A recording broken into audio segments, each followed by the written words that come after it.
What up, my fellow Knicks fans? This is your guy Marcellus Ease, and don't panic quite yet.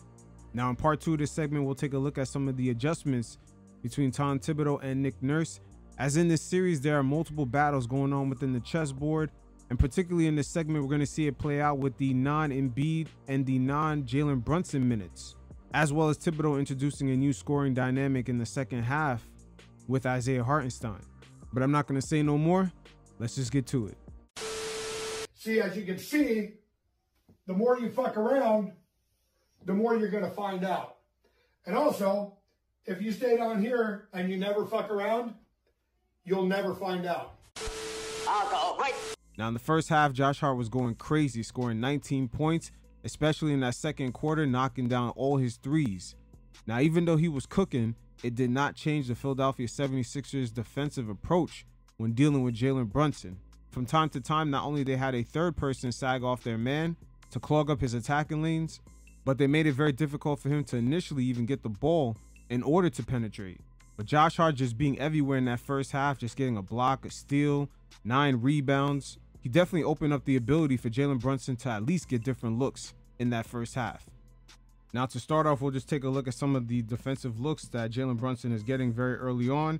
And just like game 1 right here, we're seeing Kyle Lowry sag off, and they're sort of clogging up his attacking lanes really early on.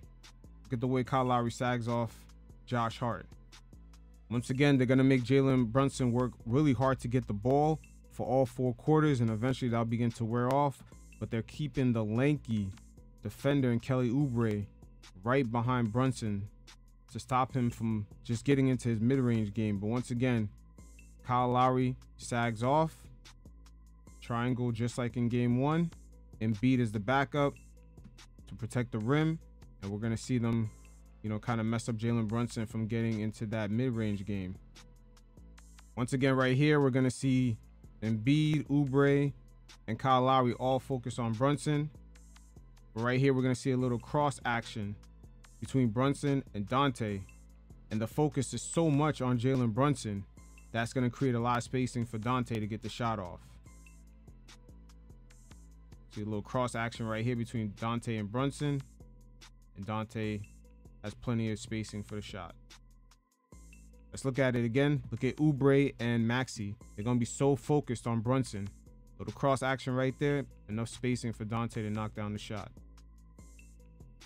Now with the way the 76ers are double teaming Brunson, there's something about him coming down the sidelines right here.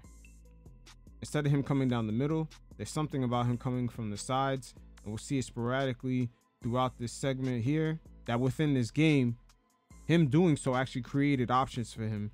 As we're going to see the fake dribble handoff right here, going straight downhill.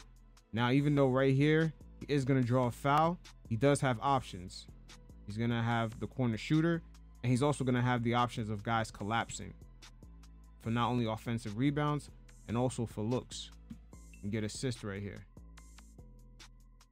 And we've seen the Knicks utilize this tactic towards the end of game 1, as right here at this point, this is where the Knicks had 2 players come up and give Jalen Brunson the options of having 2 screens on both sides of Oubre. And Brunson would make a move, either reject it or go down the sidelines right here.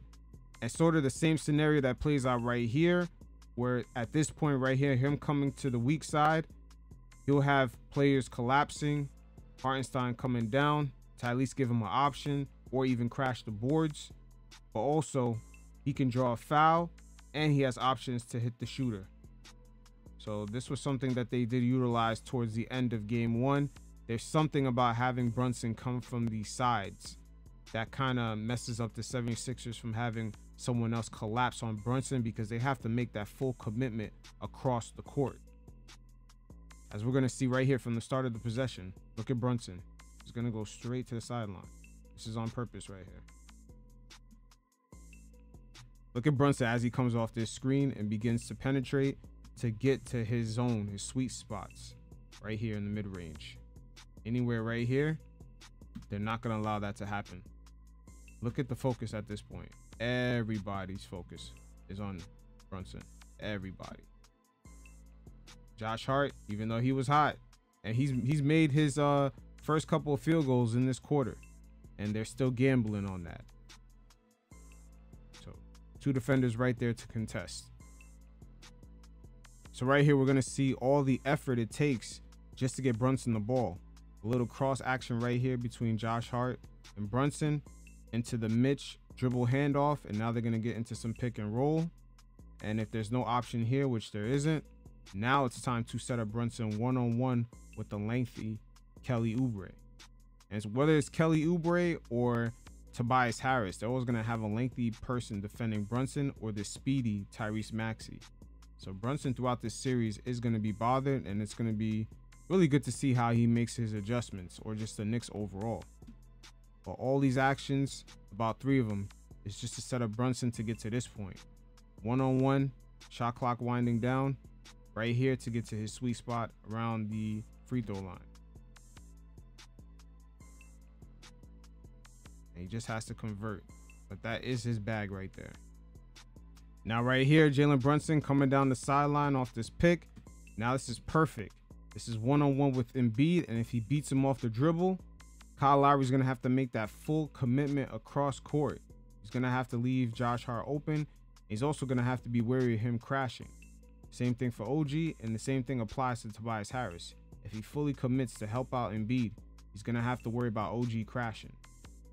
So right here, look at Kyle Lowry, as he's not going to really fully make that commitment. Now let's look at that one more time. Pay attention to Kyle Lowry. Look at him looking behind his back, checking to see Josh Hart is crashing, and Brunson has it right there one-on-one to just beat Embiid off the dribble. So right here, you see the benefits of the Knicks kind of having that counter punch of having Brunson come down the sidelines and forcing the help defenders to fully commit to the other side of the court.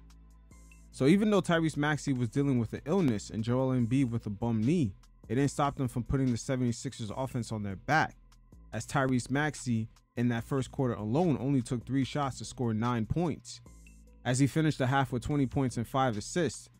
But the combination of him and Embiid is definitely going to create a lot of conundrums for teams, because with Maxey dancing around the perimeter and knocking down threes at a high clip, it opened things up for Joel not only to get to his spots, but it left the Knicks in a spot to figure out whether to double team Maxey off that pick and roll or deal with Embiid operating out of the high post and them elbows, as he was able to get 12 points and 8 rebounds in the first quarter alone, and finishing the half already at a double-double with 16 points and 10 rebounds. So just like in game 1, dealing with these two out here from 3-point range and just these pick and rolls, these dribble handoffs, it's going to be an issue. Not only dealing with the speedy Maxey, who already has knocked down threes at a high clip at this point in the game, we're also going to have to deal with the face-up game of Joel Embiid. He can knock down shots. He can operate out here at the high post, make jump shots from there. He's good at posting up at the elbows. He can dominate you within the paint. I mean, he could do it all. And this year, he has improved his playmaking ability with the passing, especially with Nick Nurse and his free-flowing offense. But right here, you're going to see the issues dealing with not only Tyrese Maxey already being hot, but just having Joel Embiid out here in the perimeter, just being able to do this at a high clip. So right here is another prime example of the pick and roll between Embiid and Maxey, especially operating way up here. Maxey coming off this pick. Now look at Joel. Initially on this hedge, he has a mismatch with Dante DiVincenzo, but Hartenstein is going to recover. But right here is where Embiid is an issue. Even though Hartenstein dripped all over him, he could still knock down this shot at a high clip.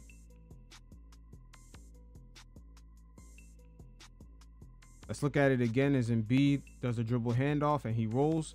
Now the same way Hartenstein has hedged right here, because Maxey already has been hot from 3, they need to do the same thing when Embiid is operating out of the high post. The same energy needs to be exuded right here, because this is Embiid's bag. And it's not only because of his shooting ability, his ability to play make, to look defenders off and get guys the ball in the corners. Embiid is able to do that this season, especially with Nick Nurse, the way he operates his offense. I know it sounds simple, but this is the reason why it's hard to guard the Tyrese Embiid pick and roll.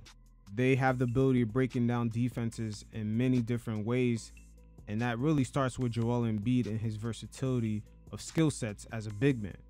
Now right here is another prime example of the difficulty guarding the pick and roll with these two, as McBride right here is dealing with Maxey's speed, and right now Hartenstein is forced to deal with a difficult decision, whether to step up and worry about Maxi, who's already been knocking down 3-point shots at a high clip at this point, or dealing with Embiid being the roll man. And not only the Embiid has the ability to make this shot right here, he can actually look off Josh Hart, make that initial entry right here, and then make the pass to Batum, but knocks down this J. But once again, right here, they force Hartenstein to make a tough decision. Maxi's already fast enough, but look at the conundrum right here. He can make this pass if he has to. Right here to Batum, and this is Batum's shot. So the 76ers with the pick and roll Embiid and Maxi do have options. Now right here, we're going to see Hartenstein and OG deal with the Maxi and Embiid pick and roll at the 3-point line, as they're going to hedge Maxi, keep him going to his left. But look at Embiid. Now one-on-one with Hartenstein. Look at that, the versatility of that big man. He could do it all. So once again, right here, they're not trying to lose Maxi, either beating them to the cup or making this 3-point shot. But they keep him going to his left. But you're going to pay somehow with these two in the pick and roll. Is Embiid, he can knock down that shot. That's easy money for him. Now in this series, there will be multiple battles happening on different fronts, very similar to a boxing fight, where guys have to worry about the cuts to their eyes, how well it gets maintained by the different cut mans, also how each boxer will adjust from round to round, and also how well their stamina will hold up with the numerous tactics that have been applied with the body blows from round to round. And in this series between the Knicks and the 76ers, the same things will apply. Joel Embiid with that bum knee, how long can he hold up against the Knicks offensive rebounding? Can the Knicks continue to execute in the transition offense, not allowing the 76ers to set up? How well will the role man of each team step up from game to game? Also, which superstars will make the proper adjustments as this series goes along? And finally, this right here might be the biggest battle of them all. How well will each side take advantage of the non-Embiid versus the non-Brunson minutes? And in the second quarter, the Knicks maintained themselves in the non-Embiid minutes. From the start of the second quarter all the way to the point when Embiid checked in 5 minutes later, the Knicks at that stretch held up, scoring at the exact same pace as the 76ers, 11-11, both teams shooting 50% and having no turnovers. And when we look at the inverse, by the time Jalen Brunson checked out for about a 5-minute stretch, the Knicks were able to maintain themselves as they shot 50% from the field, Josh Hart knocking down a tray, same thing for Deuce and Dante. But once again, they did not turn the ball over, as the 76ers in that same time span had the same stats. They shot a little bit better, 60%, but they did have a turnover. So once again, the Knicks and the 76ers at least maintained their offense at the same clip, limiting their turnovers in the non-Brunson and Embiid minutes within the second quarter. And this same battle will continue to play out in the third quarter. So in the third quarter, the Knicks were able to outscore the 76ers 30-21. And this is what the Knicks effectively utilizing the mobility of Isaiah Hartenstein, as he was able to get a couple of floaters to come down and also begin to tire out Joel Embiid. But the Knicks, with a nice combination of OG and McBride, were able to maintain Tyrese Maxey, limiting him to going 0 for 4 within the quarter. So the Knicks in the third quarter did a really good job maintaining Tyrese Maxey. Brunson right here keeping him going left to his weak hand, and they were able to contain him throughout the quarter. So with Tyrese Maxey still kind of going through his progressions as a young NBA player, the Knicks started doing something very interesting right here. They started having some of the corner shooters actually step up and take away his role man, because sometimes Maxey at times, he does not hit his corner shooters when they're wide open. And sometimes we'll see this right here. Brunson completely took away Embiid from being the role man, but he hits his shooters right here. But we'll see throughout this game, there were times that he definitely missed his open shooters. Okay, so right here is a prime example of what I was referencing to earlier. Check out the corner shooter right here and look at Buddy Hield as he begins to get open. Maxey's gonna miss him. Once again, this is a Luka Doncic, James Harden type pass, but Maxey at times, he does overlook his shooters. That's a difficult shot.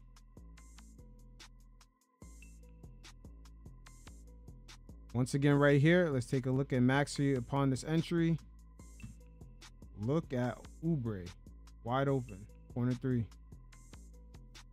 But he misses him. Maxey once again completely misses Kyle Lowry right here. Wide open. And to a degree, good Kelly Oubre. But that'll be a more difficult pass to make. But Lowry once again, wide open. That's an easy pass right there.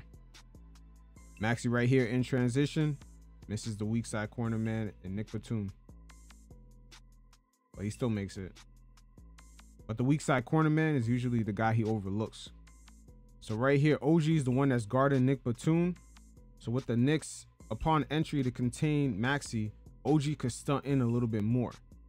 Because Maxey, he doesn't really have that Luka type ability of just making that cross-court pass. That James Harden / Luka passing ability. So yeah, OG right here is the one could stunt in more and help. That's one way the Knicks could deal with the Maxey speed. Hell, OG could have stunted a lot quicker. But Knicks could clog in the lanes for Maxey by using whoever's defending the weak side shooter. So in the beginning of the second half, we're going to see the Knicks utilize Hartenstein to actually take advantage of Embiid not being as mobile. Very early on in this possession, we don't see Hartenstein actually start off down low. He stays up top, bringing Embiid with him. And now they're going to get into some actions here. Once again, Hartenstein getting involved, taking advantage of Embiid's immobility. So right here, the Knicks continue to take advantage of Embiid playing the half-ass injured man. As having Hartenstein drag him all the way out here is going to create spacing for other guys to get involved. We're going to see them run into some action right here. Embiid is going to play drop back coverage. Of course, he's immobile. And it's going to lead to some spacing for OG to knock down this shot. Again, right here, there's something about Brunson coming from the sidelines that affects this little triangle that they always try to put in his way and to get rid of his attacking lanes. But look at Hartenstein on this roll. He's got a mismatch with Maxey. But there's something about Brunson coming from the sidelines that just really throws off that help defense. So with Hartenstein getting more involved in the offense, there's like a little weak point with the 76ers right here around these dotted lines in the paint. Embiid never comes out that far.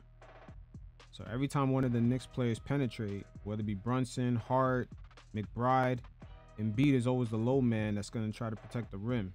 So right here is his weak point. So if Hartenstein can begin to get to a floater game right here.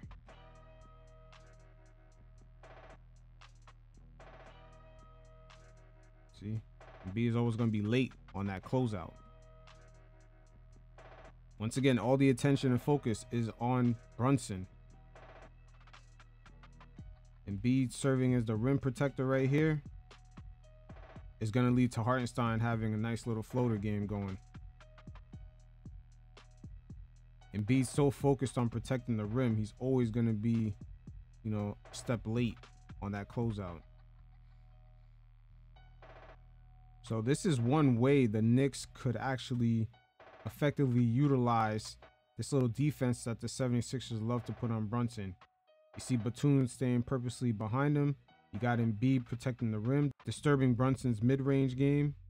The counter to that is having Hartenstein have a floater game, whether Brunson comes from the sidelines, start the floater game up here, or by the elbows.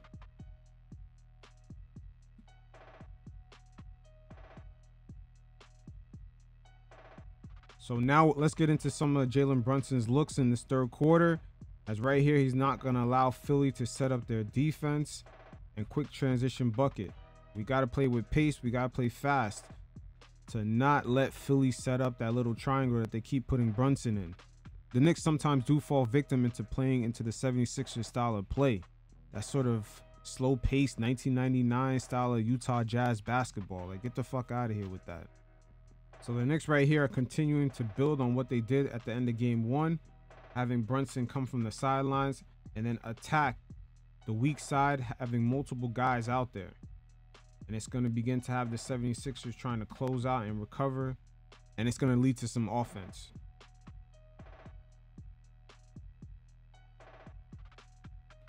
So Brunson, once again, here's a prime example of the different looks that he's getting. You got Embiid, Maxey, and Lowry, but the 76ers are going to switch it up. Look at Oubre kind of stunting in a little bit, little by little. And he's going to recover right here to get the block on Brunson.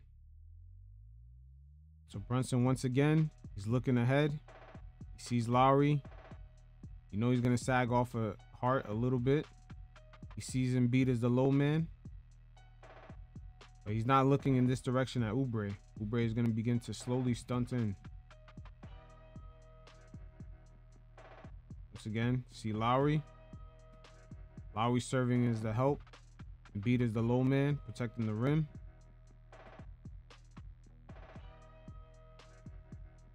Brunson once again getting another different look. A few possessions later, this time Harris is guarding him. Lowry does not commit. Lowry does not even stunt.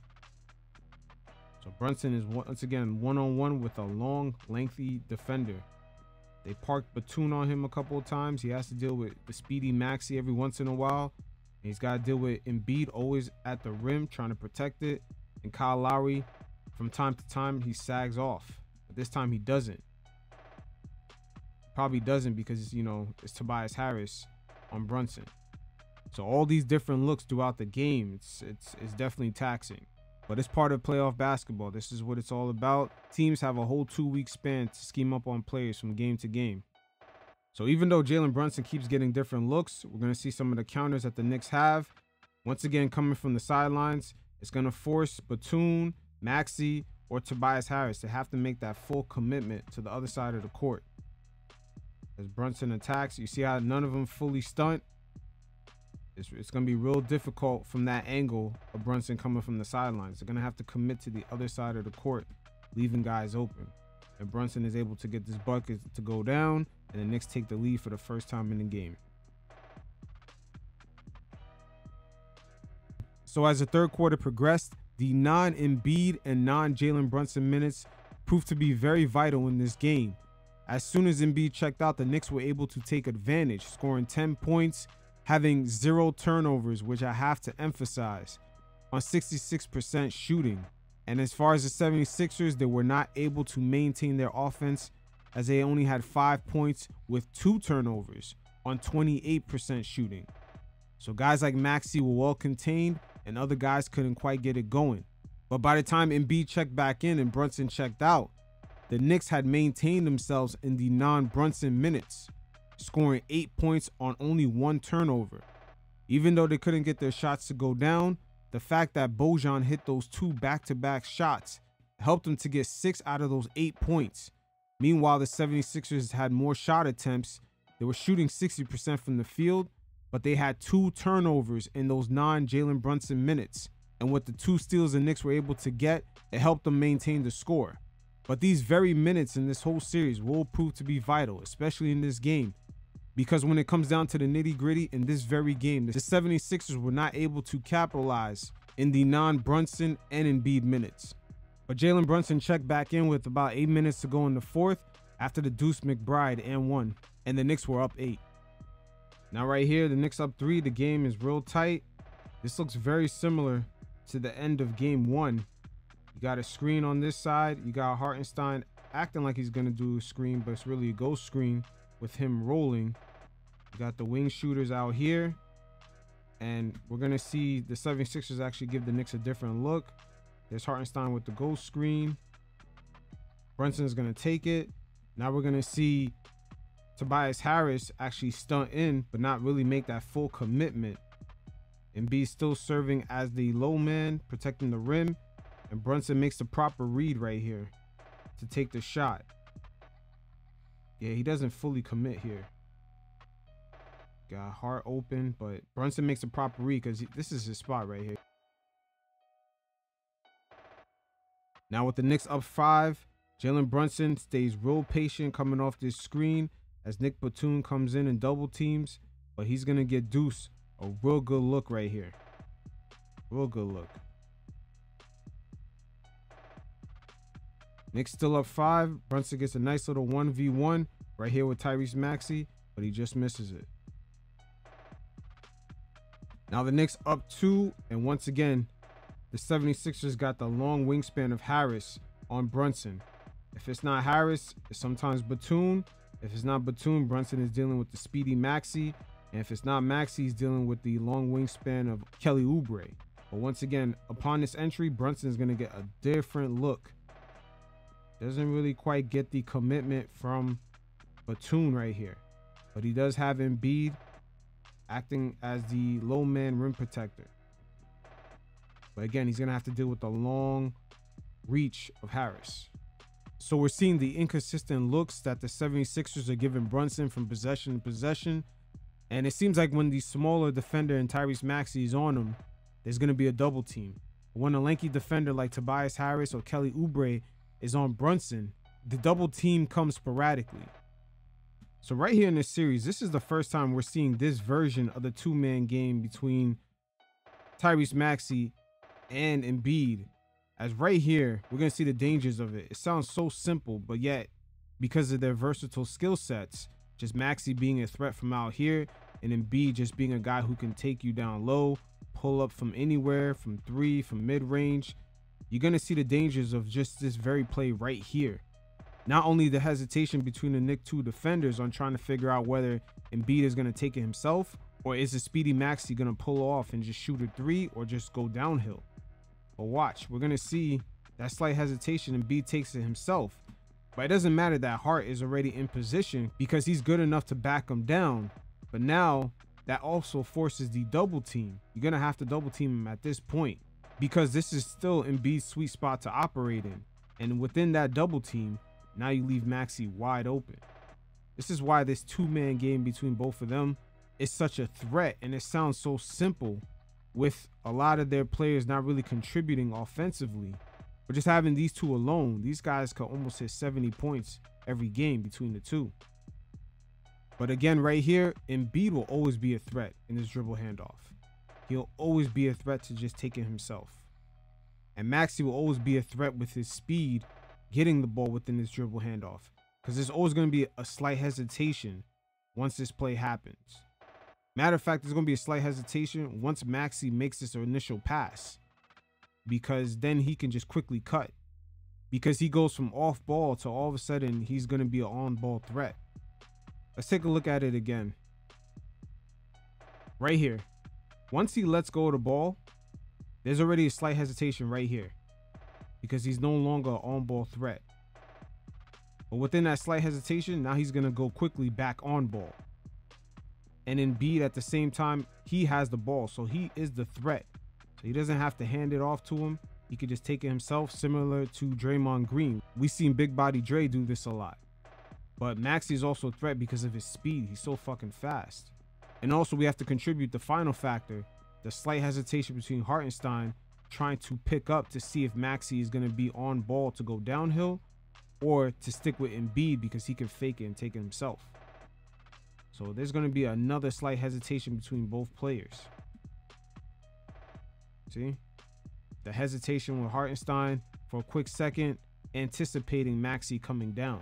But he does a good job sticking with Embiid, but it's not over quite yet, because now Embiid could just post him up right here, which this is his spot. And at the same time, Maxey, after that double team, is going to be wide open. So this is the conundrum right here. And this is the same exact formula that's working out in Denver. It's possibly going to make those boys back-to-back champions. It sounds so simple, but just having a skilled big man like Embiid and Jokic, and just having a point guard who's not only speedy, but can knock down shots and is in rhythm with his big man, it's what makes this all deadly. Now, Brunson right here, once again, one-on-one with Tobias Harris. No one's stunting, no one's committing. He's going to get to his spot, and he just misses it. But Embiid, not really jumping in this half, not really even grabbing a defensive board. Hartenstein is able to get another offensive board.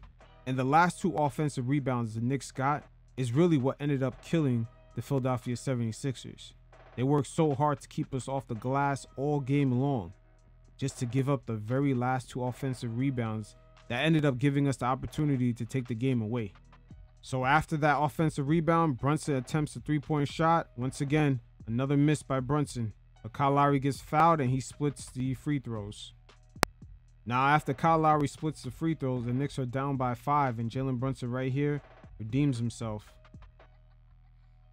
So even though Kyle Lowry had an opportunity to put the 76ers up by 3 at this point, remember he split the free throws. It could have been 102-99.